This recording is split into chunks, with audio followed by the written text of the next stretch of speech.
أعوذ بالله من الشيطان الرجيم.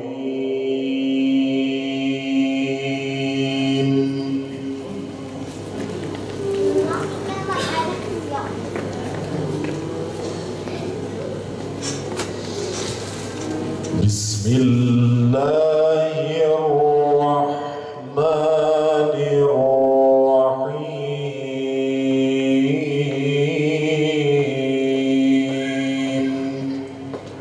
ما كان محمد أبا أحد من رجالكم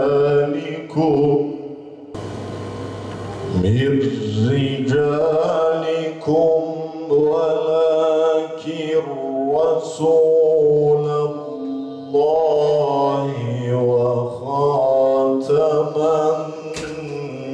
النبيين.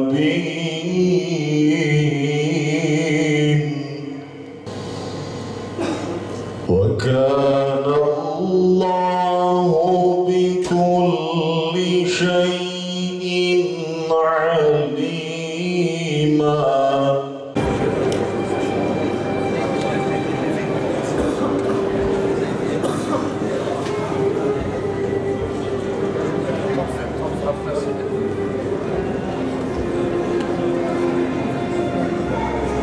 Kendilerine sandalye takdim edecek arkadaşlarımız ve yolda olan kardeşimiz ise Emir Sultan Kur'an kursu öğrencisi Aysel Kier. Biz seni peygamberin alemlere müjdeleyici olarak, yani cennetle müjdeleyici, cehennemle uyarıcı olarak gönderdik. Ve ayrıca seni onun izniyle Allah'a davet eden, ışık saçan bir kandil olarak gönderdik diyordu. Evet, Hz. Muhammed Aleyhisselam siracen münira, ışık saçan, getirdiği değerler sistemiyle ışık saçan bir peygamber. Hala o bu ışık saçmaya devam ediyor burada. Ve peygamberimizi sadece anmıyoruz, anlamaya çalışıyoruz. Onun getirdiği değerler sistemini kavramaya ve hayatımıza taşıma mücadelesi veriyor. Efendimiz Aleyhisselam öyle tanımlamadı mı kendisini? O ne diyordu? Ben atam İbrahim Aleyhisselam'ın duası, Hz. İsa Aleyhisselam'ın müjdesi ve annem Amine'nin rüyasıyım diyordu. Hz. İsa şöyle diyordu: ben gidiyorum, zamanın efendisi gelsin diye gidiyorum dediği Hz. Muhammed Aleyhisselam. İşte bugün biz burada bütün bir insanlığa rahmet elçisi olarak gönderilen Hz. Muhammed Aleyhisselam'ı konuşuyoruz ve onun ümmetinden olmakla gurur duyuyoruz. İşte gençlik çağı dediğimiz bu çağ bir mevsime benziyor. Bahar ayları gerçekten tabiatın canlandığı, çiçeklerin açtığı ve tabiatta güzel kokuların çevreye saçıldığı bir mevsim. Hoş bir mevsim. İşte gençlik de böyle. Gençlik insan hayatının en kritik dönemi ama aynı zamanda en problemli dönemidir de. Onun için Peygamberimiz Aleyhisselatü Vesselam bir hadislerinde gençlerimizle ilgili şu tavsiyede bulunur: İhtiyarlık gelmeden önce gençliğin değerini bil diyor. Biz unutmayalım, geleceğimizi bu gençlik çağında kazanacağız ya da kaybedeceğiz.